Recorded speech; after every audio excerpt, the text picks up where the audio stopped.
Hello friends, मैं आज आप लोगों के लिए फिर सीटेट के कुछ मल्टीपल चॉइस क्वेश्चंस लेकर आई हूँ, जिसको हम लोग डिस्कस करेंगे। ये क्वेश्चंस आपके लिए इम्पोर्टेंट प्रूफ होंगे, इसलिए पहले हम लोग एक एक करके सारे क्वेश्चंस को देखते हैं, उसके आंसर्स को समझते हैं। तो हमारा पहला प्रश्न है, उच्च प्राथमिक स्तर पर सामाजिक एवं राजनीतिक जीवन की पाठ्य पुस्तक का शिक्षण निम्नलिखित में से किस एक उपागम पर बल देता है? उपागम का मतलब क्या हुआ कि कौन सा मेथड। ठीक है, तो ये हमारे सोशल साइंस का क्वेश्चन आता है। इसमें है कि कौन सा मेथड जो है उच्च प्राथमिक स्तर पर सामाजिक और राजनीतिक जीवन के पाठ्य पुस्तक, प्राइमरी लेवल पर नहीं लेकिन अपर प्राइमरी, उच्च प्राथमिक। ठीक है, तो पहला है करके सीखना, जिसको लर्निंग बाय डूइंग कहते हैं।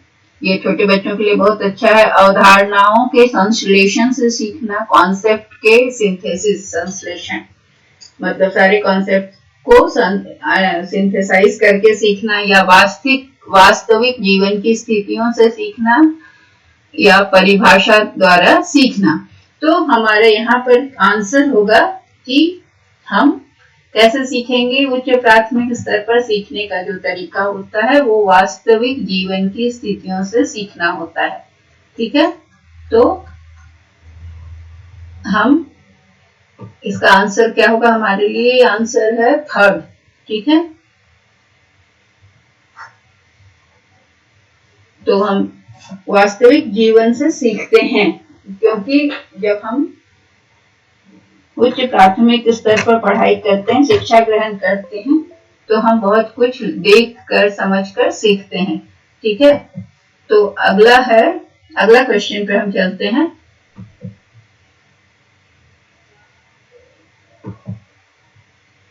कि उच्च प्राथमिक स्तर पर सामाजिक विज्ञान में क्या क्या शामिल है? उच्च प्राथमिक मतलब क्या हुआ? 9th में हम, पिछला क्वेश्चन भी 9th के लिए ही रिलेटेड था, तो इसमें क्या था कि हम लाइफ को देखकर, लोगों को देखकर सीखते हैं वास्तविक जीवन में। अब हमारे इसमें क्वेश्चन है कि सोशल साइंस में क्या क्या है सब्जेक्ट। तो आपको पता है क्या क्या सब्जेक्ट है? भूगोल है, इतिहास है, राजनीति विज्ञान है और अर्थशास्त्र है। तो उच्च प्राथमिक स्तर पर सामाजिक विज्ञान में भूगोल, इतिहास, भूगोल, अर्थशास्त्र और पर्यावरण विज्ञान नहीं है। एसएसटी में राजनीति विज्ञान, भूगोल, इतिहास और समाजशास्त्र नहीं है।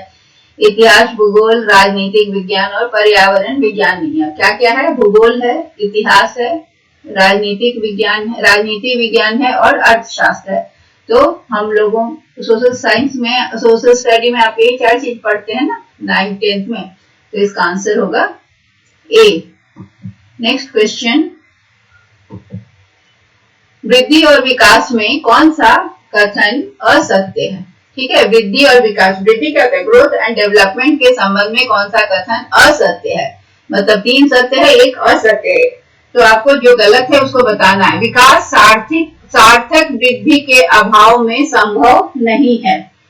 दूसरा है, वृद्धि का तात्पर्य व्यक्ति के शारीरिक पक्ष में परिवर्तन से है। ये तो ठीक है, वृद्धि का तात्पर्य शारीरिक पक्ष में वृद्धि होता है, ग्रोथ जो होता है वो बॉडी का ग्रोथ होता है ना। विकास व्यक्ति के कार्यात्मक पक्ष को दर्शाता है। ठीक है, डेवलपमेंट आपका मेंटल डेवलपमेंट जो होता है और समझ में जो वृद्धि होती है। वृद्धि व्यक्ति के संरचनात्मक पक्ष को दर्शाती है। ठीक है, संरचनात्मक मतलब बनावट जो आपका है शरीर का, उसके पक्ष को। तो इसमें कौन सा कथन असत्य हो रहा है? कि विकास सार्थक वृद्धि के अभाव में संभव नहीं है। ये विकास और वृद्धि के संबंध में सही कथन नहीं है, क्योंकि विकास सार्थक वृद्धि को आप कैसे डिफाइन करेंगे? तो यहाँ पर ये बहुत क्लियर नहीं हो रहा है, इसलिए ये कथन असत्य है। बाकी तीनों सही है विकास और वृद्धि के संबंध में। अगला क्वेश्चन है,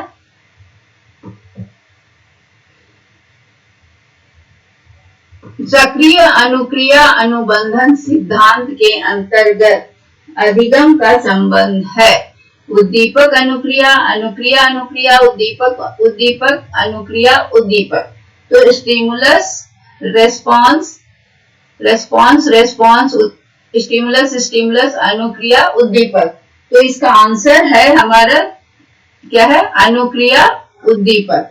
अब हम इसको समझते हैं कि अनुक्रिया उद्दीपक क्या होता है। उद्दीपक अनुक्रिया पहले क्या होता है, उसमें क्या है कि किसी भी कार्य को एकदम से कोई व्यक्ति सीख नहीं पाता। स्टिमुलस रिस्पॉन्स में क्या होता है कि वो सीखना जब शुरू करता है तो थॉर्नडाइक के हिसाब से कि वो प्रक्रिया में प्रयत्न करता है, फिर कठिनाई आती है, फिर भूल करता है, फिर सीखता है। ठीक है, तो इसे और अनुक्रिया क्या होती है कि रिस्पॉन्स क्लासिकल कंडीशनिंग में शास्त्रीय अनुबंधन होता है। और उद्दीपक अनुक्रिया उद्दीपक में क्या होता है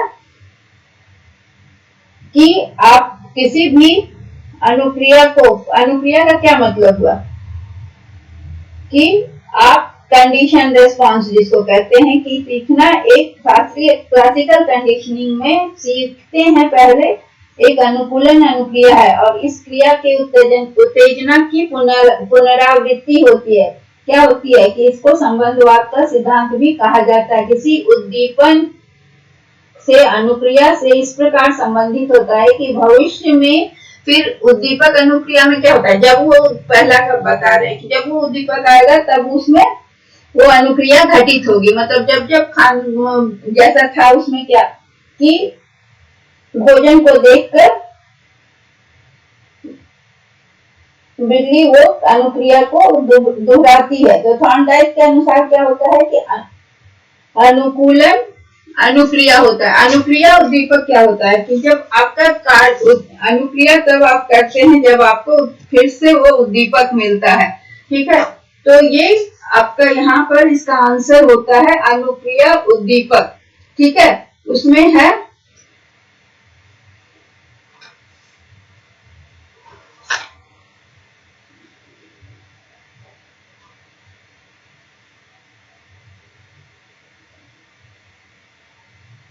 इंद्रियों, वो उद्दीपक हुआ कि उन इंद्रियों द्वारा पकड़े जाने वाले कोई भी परिवर्तन को हम उद्दीपक कहते हैं। ठीक है, और अनुक्रिया क्या है कि वो व्यवहार का कारण बन जाता है। लेकिन अनुक्रिया उद्दीपक जो है वो हमें क्या बताता है कि कोई काम हम तब करते हैं जब, जैसे कि जिसको हम स्किनर का क्रिया प्रसूत अनुबंधन में कहते हैं कि अगर होमवर्क कर दिया कोई बच्चा तो उसको प्रशंसा मिली तो वो फिर करेगा, फिर वो सकारात्मक पुनर्बलन मिल गया उसको। और अगर वो मान लो कोई गलत काम करता है, प्लेट तोड़ देता है तो उसको डांट पड़ती है, तो उसको सीख क्या मिलती है? नेगेटिव पुनर्बलन मिलता है, नकारात्मक पुनर्बलन मिल जाता है जिससे वो कार्य को नहीं करता है। तो इसमें क्या है कि रीइंफोर्समेंट क्या बताता है कि व्यवहारिक अनुबंधन में प्राणी उस व्यवहार को दोहराते हैं जिसका परिणाम पॉजिटिव है और जिसका परिणाम नेगेटिव होता है उससे वो बचते हैं।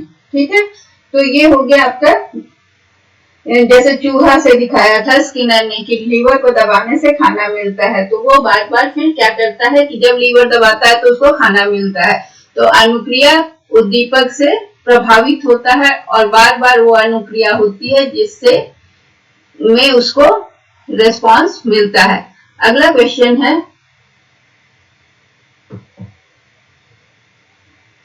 दृष्टि दोष युक्त बालकों को आकृति का ज्ञान देना चाहिए। कैसे? दृष्टि दोष जिनको है दिखाई नहीं देता है वैसे बालकों को आकृति शेप कैसे हम सिखाएंगे, शेप के बारे में कैसे बताएंगे? मौखिक व्याख्यान के द्वारा तो किसी भी शेप को नहीं समझ पाएंगे कि ये स्क्वायर है तो ये रेक्टेंगल है या ये सर्कल है, या क्षेत्र भ्रमण भी हम उनको कहीं ले जाए घुमाने के लिए उससे भी नहीं पता चलेगा, सांकेतिक भाषा के द्वारा भी नहीं, लेकिन किससे पता चलेगा? आयामिक आकृतियों के स्पर्श के द्वारा।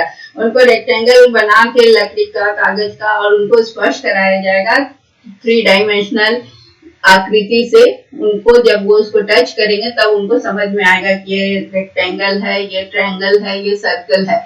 तो इसका आंसर होगा आयामिक आकृतियों के स्पर्श के द्वारा दृष्टि दोष युक्त बालकों को आकृति का ज्ञान दिया जा सकता है किस शेप को समझाने के लिए। निम्न में से किसको भावात्मक रोग कहा जाएगा?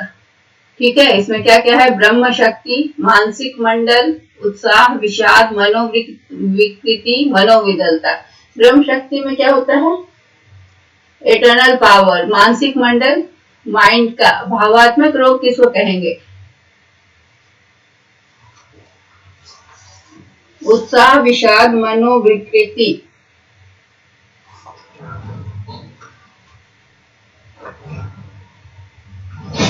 तो ये होगा भावात्मक, इमोशन से जुड़ा हुआ है, उसे भावात्मक रोग कहेंगे। लेकिन मनोविदलता क्या है? मनोविदलता को हम ये साइकोसिस ये होता है, इसे सिजोफ्रेनिया भी कहते हैं। सिजोफ्रेनिया में एक तरह का मानसिक विकार है मनोविदलता, जिसमें कि व्यक्ति सामाजिक व्यवहार जो होता है उसका असामान्य हो जाता है, मन टूटता रहता है, अकेला रहना चाहता है, खुद मुस्कुराता है, खुद बुदबुदाता है, उसे लगता है कि सब लोग उसके बारे में बात कर रहे हैं, सब उसे नुकसान पहुंचाने का प्लान कर रहे हैं। तो इस तरह के लोग को मनोविदलता या सिजोफ्रेनिक कहा जाता है। अगला क्वेश्चन है,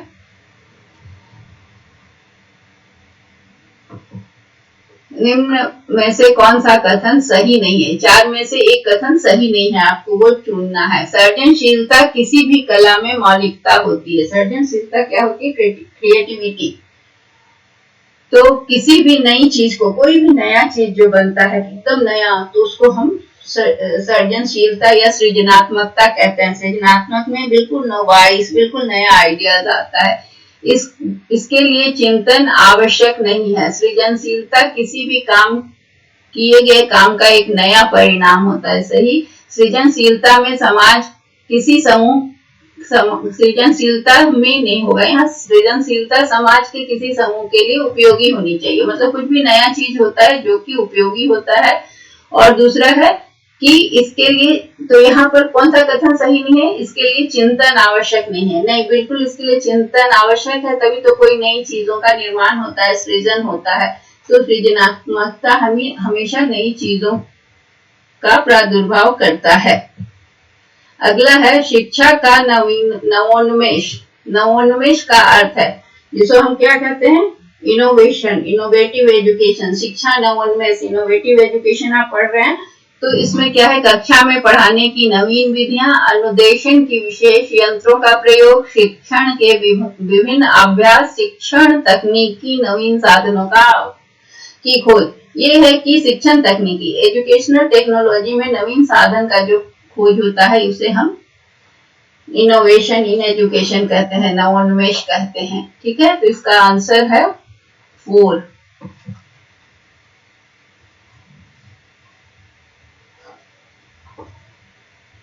अगला क्वेश्चन है, क्रियात्मक अनुसंधान सीमित होता है। क्रियात्मक अनुसंधान क्या होता है? एक्शन रिसर्च कहते हैं। ये स्कूल में या क्लासरूम में अगर कोई प्रॉब्लम होती है, तो टीचर्स उस प्रॉब्लम को सॉल्व करने के लिए जो भी तरीके अपनाते हैं, उसे हम क्रियात्मक अनुसंधान या एक्शन रिसर्च कहते हैं। ये किसी क्लास के इमीडिएट या इंस्टीट्यूशन के इमीडिएट प्रॉब्लम को सॉल्व करने के लिए किया गया प्रयास है, अनुसंधान है। तो इसे हम, यह कहाँ तक सीमित होता है? विद्यालय तक सीमित होता है। स्कूल में, क्लासरूम में कोई समस्या है तो उसको सुलझाने के लिए इसका प्रयोग किया जाता है। अगला है, निम्न में से कौन सा मूल्य बुनियादी शिक्षा के द्वारा विकसित किया जाता है? बुनियादी शिक्षा जिसे हम बेसिक एजुकेशन भी कहते हैं, जिसमें कि क्या क्या चीज सिखाते हैं? पढ़ाई के साथ साथ अर्निंग वाइल लर्निंग भी सिखाते हैं ना, कि अर्न करना, कमाना, पढ़ते पढ़ते कमाना, और सब तरह उसमें खेती, बागवानी और बहुत सारे कार्य सिखाए जाते हैं। तो कौन सा मूल्य क्यों सिखाया जाता है? सारा काम उसमें शारीरिक श्रम करना भी सिखाया जाता है, ताकि श्रम के प्रति सम्मान बच्चों में पैदा हो और कोई भी काम को वो छोटा ना समझे। ठीक है, तो इसमें श्रम के प्रति सम्मान वाला मूल्य ही उसके द्वारा विकसित किया जाता है। प्रतिस्पर्धा नहीं, संपन्नता और राष्ट्रवाद नहीं, केवल श्रम के प्रति सम्मान। ठीक है, प्रतिस्पर्धा तो राइवलरी हो जाती है, वो तो मूल्य है जो नेगेटिव मूल्य की ओर चला जाता है। अगला क्वेश्चन है, किशोरों में संवेग नियंत्रण का सबसे अच्छा उपाय क्या है?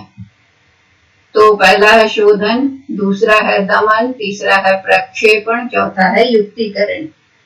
ठीक है, तो ये जो है कि शोधन का मतलब होता है करेक्शन। ठीक है, दमन मतलब रिप्रेस करना, दबाना। प्रक्षेपण का मतलब होता है कि डिफेंस मैकेनिज्म, जिसमें क्या है कि जो आप में है वो दूसरे में आपको दिखाया गया, जो डिफेंस मैकेनिज्म जिसके द्वारा आप अपने ट्रेट या इमोशन को दूसरे पर आरोपित करते हैं, प्रक्षेपित करते हैं, युक्तिकरण। तो इसका सबसे अच्छा उपाय है करेक्शन, सुधार करना। शोधन करना का मतलब होता है सुधार करना। उनके संवेग या इमोशन को कंट्रोल करने का सबसे अच्छा उपाय है सुधार करना। और ये सुधार कैसे होगा? तो काउंसलिंग करके, बातचीत करके, ठीक है, समझा के, उनके फ्रेंड बन के, बच्चों के, किशोरों के दोस्त बन के। प्रत्यागमन का सिद्धांत के अनुसार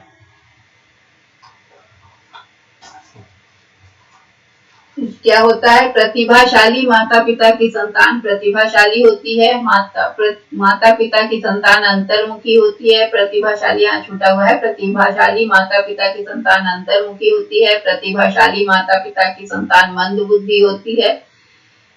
प्रतिभाशाली माता पिता की संतान बहिर्मुखी होती है। तो प्रत्यागमन का सिद्धांत हमें बताता है कि प्रकृति के द्वारा जो विशिष्ट गुण होता है माता पिता में, उसकी जगह फिर सामान्य गुण आने लगता है। मतलब इसको थ्योरी ऑफ रिग्रेशन कहते हैं कि मतलब वो सामान्य गुण ज्यादा दिखता है। मान लीजिए कि एक जाति के जीवों को एक ही स्तर पर रखने का प्रयास करती है। इसका मतलब है कि माता पिता का विशिष्ट गुण बच्चों में नहीं आता है और वो सामान्य गुण की ओर जाने लगता है। तो ये क्या होगा कि प्रतिभाशाली माता पिता की संतान मंद बुद्धि होने लगती है। ये प्रत्यागमन का सिद्धांत है कि वो सामान्य और औसत ज्यादा होने लगता है। तो मतलब प्रतिभाशाली लोग तो कम होते हैं ना, औसत ज्यादा होते हैं सामान्यता की ओर। तो इसलिए प्रतिभाशाली माता पिता के संतान रिग्रेशन में उल्टा जाने लगते हैं। तो ये माता पिता के संतान मंद बुद्धि होती है। अगला प्रश्न है, पुनर्बलन का सिद्धांत कहलाता है कि किसने दिया है? यहाँ पर होगा कि पुनर्बलन का सिद्धांत किसके द्वारा दिया गया है? तो पुनर्बलन का सिद्धांत दिया गया है हल के द्वारा, ठीक है। हल एक मनोवैज्ञानिक थे, जो उन्होंने कहा कि जब कोई बालक अगर कोई क्रिया करता है तो उसकी क्रिया के दौरान अनुक्रिया में वृद्धि होती है। अगर उसे पुनर्बलन कहते हैं। मतलब अगर उसको रीइंफोर्समेंट दिया जाता है, पुनर्बलन दिया जाता है, तो वो क्रिया को अनुक्रिया में उसकी वृद्धि होती है और उसकी कार्य क्षमता में वृद्धि होती है। तो उसे पुनर्बलन कहा जाता है। जब उसे रीइंफोर्समेंट मिलता है तो वो अनुक्रिया में वृद्धि होती है, रिस्पॉन्स उसका बढ़ता है और कार्य क्षमता बढ़ती है। निम्न में से कौन सा पियाजे के अनुसार संज्ञानात्मक विकास का अनिवार्य कारक नहीं है? भौतिक पर्यावरण का अनुभव, संयोजन मतलब कोऑर्डिनेशन, जैविक परिपक्वता, बायोलॉजिकल मैच्योरिटी और सामाजिक पर्यावरण, सोशल एनवायरनमेंट। तो ये तीनों चीज तो है, केवल कोऑर्डिनेशन अनिवार्य कारक नहीं है। किसका? संज्ञानात्मक, कॉग्निटिव डेवलपमेंट जो होता है उसका अनिवार्य कारक संयोजन नहीं है।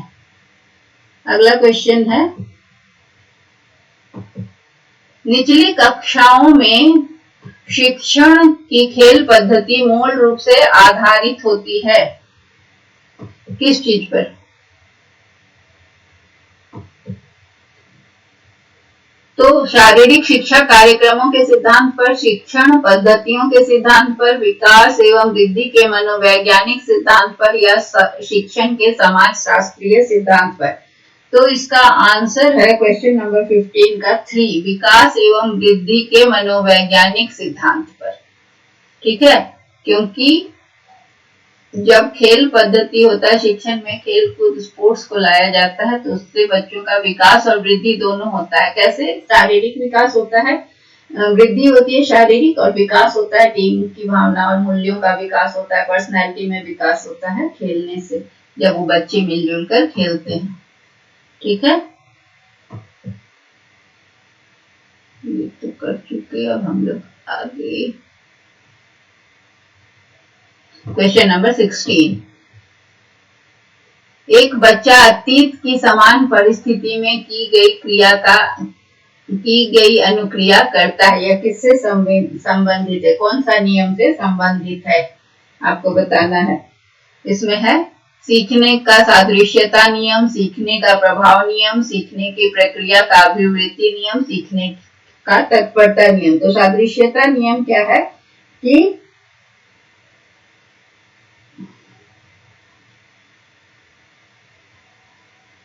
अतीत के समान की परिस्थिति में की गई अनुक्रिया करता है, जिसका परिणाम क्या होता है, परिणाम हितकर होता है। इसलिए वो इसमें इसका आंसर होगा प्रभाव का नियम। ठीक है, प्रभाव का नियम। और सीखने की प्रक्रिया का अभिवृत्ति नियम में क्या होता है, जिस क्रिया में हमें अनुकूल प्रभाव मिलता है उससे हम जल्दी सीखते हैं, और जिसमें प्रतिकूल प्रभाव मिलता है उससे सीखने में हमें देरी होती है। और इसमें क्या है, सादृश्यता में कि पूर्व अनुभव का जो चीज होता है उसको हम वैसा काम को जल्दी सीखते हैं। और एक सीखने की तत्परता होती है। सीखने की तत्परता का नियम बताता है कि जब हम सीखने के लिए तत्पर होते हैं तो कोई भी चीज को हम जल्दी सीखते हैं।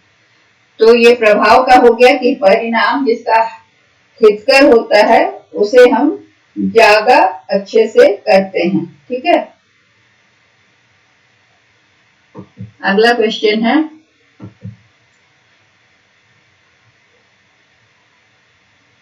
Question number 17। पियाजे मुख्य रूप से किसके अध्ययन के लिए जाने जाते हैं, यौन विकास, भाषा विकास, संज्ञानात्मक विकास, सामाजिक विकास। तो पियाजे का थ्योरी जो है वो कॉग्निटिव डेवलपमेंट का थ्योरी है। ठीक है, तो वो उसे हम पियाजे को मुख्य रूप से हम उसी के लिए जानते हैं। तो इसलिए इसका आंसर होगा सी, क्वेश्चन नंबर, इसका आंसर ऑप्शन 3, संज्ञानात्मक विकास। अगला क्वेश्चन है,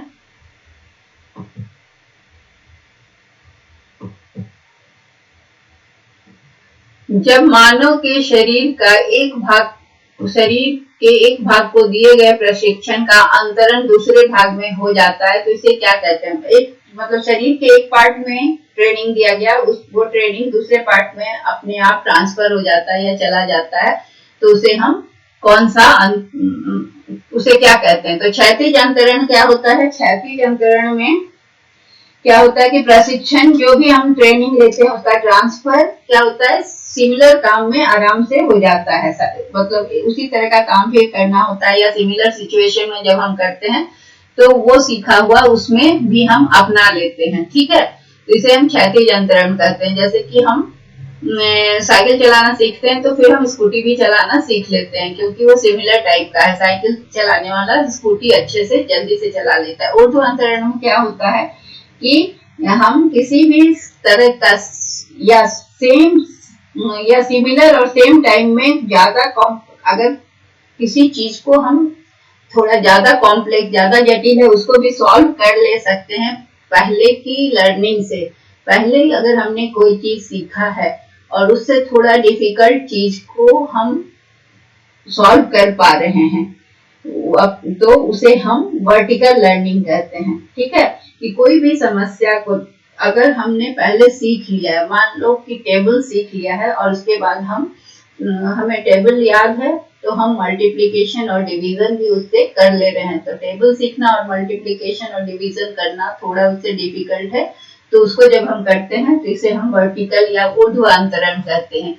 ऊपर हुआ क्षैतिज अंतरण मतलब हॉरिजॉन्टल, कि कोई भी चीज को सीख लिए तो उससे हम दूसरी चीज में ट्रांसफर कर मतलब दूसरा चीज आसानी से सीख लेते हैं। उर्दू में हुआ कि कोई चीज हम सीखे तो उससे जटिल चीज को हम कर लेते हैं। द्विपार्श्विक में है कि अगर शरीर का कोई दायां अंग या दायां हिस्सा कोई चीज को सीखता है और वही कौशल बाएं अंग में स्वतः चला जाता है तो उसे हम द्विपार्श्विक अंतरण कहते हैं।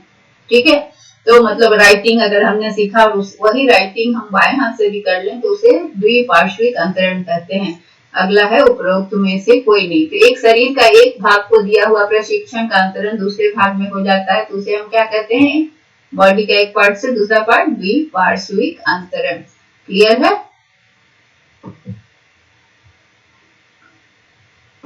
अगला है दिए हुए प्राप्तांकों में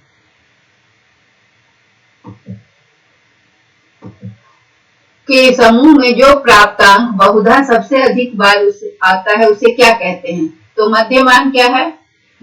मध्यमान, मध्यांक, मानक विचलन, स्टैंडर्ड डेविएशन मध्यांक हुआ, मीडियन मध्यमान हुआ मीन, और ये हुआ बहुलक मोड। तो जो भी समूह में जो प्राप्तांक सबसे ज्यादा बार आता है उसे हम मोड कहते हैं, बहुलक कहते हैं। तो इसका आंसर होगा 2।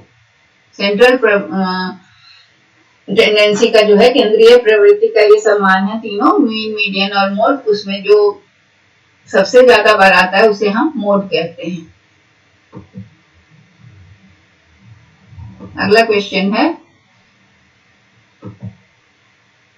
क्रिया प्रसूत अनुकूलन सिद्धांत का प्रतिपादन किसने किया था? तो ये हम लोग सब लोग जानते हैं, इसको हमने बहुत बार पढ़ा है। स्किनर ने किया था। स्किनर ने इसको चूहे पर प्रयोग करके किया था, और उसके बाद पैवलोव ने किया था, थॉर्नडाइक ने ट्रायल एंड एरर किया था जो कि कैट पर किया था, पैवलोव ने डॉग पर किया था स्टिमुलस रिस्पांस थ्योरी, और कोहलर ने इनसाइट थ्योरी किया था जिसने चिंपैंजी पे किया था। तो ये हो गया। उसके बाद अगला क्वेश्चन है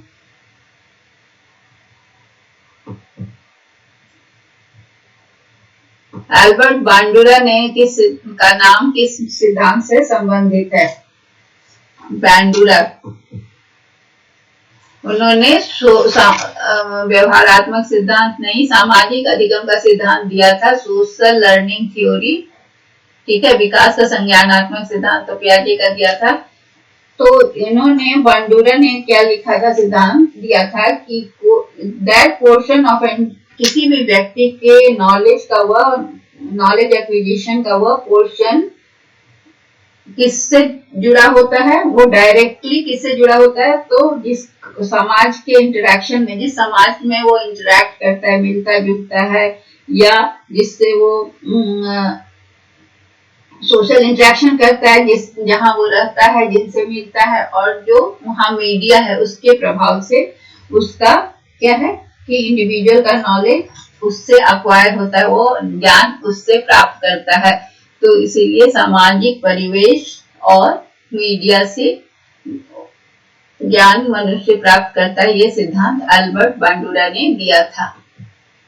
ठीक है, तो इसे सामाजिक अधिगम का सिद्धांत कहते हैं क्योंकि उसका अधिगम समाज से होता है। मानसिक आयु का कॉन्सेप्ट या प्रत्यय किसने दिया था? तो ये हम जानते हैं आईक्यू के सिद्धांत में मानसिक आयु आता है, जो कि आईक्यू का थ्योरी में क्या है, आईक्यू में है intelligence quotient is equal to mental age by chronological age into 100। ठीक है, क्रोनोलॉजिकल एज क्या होता है? जो आपका वास्तविक आयु होता है, कितने साल आपके जन्म के कितने साल हो गए, दैट इज क्रोनोलॉजिकल एज। और मेंटल एज क्या होता है? किस लेवल पे आपका इंटेलिजेंस है, कि किस मतलब मान लीजिए आप 8 क्लास में पढ़ते हैं तो आपका मानसिक मेंटल एज होना चाहिए 14 साल। लेकिन अगर आप 14 साल के हिसाब से 8 क्लास का लायक नहीं है और 7th क्लास का आप क्वेश्चन सॉल्व कर रहे हैं या उस लेवल तक आपका इंटेलिजेंस है, तब आपकी मेंटल एज 13 हो जाएगी। और अगर आप अपने क्लास से ऊपर का कर रहे हैं तो आपकी मेंटल एज बढ़ जाएगी। सो मेंटल एज का प्रत्यय विनय साइमन ने दिया था, उन्होंने ही आईक्यू का फॉर्मूला दिया था। So that's all for today, thank you.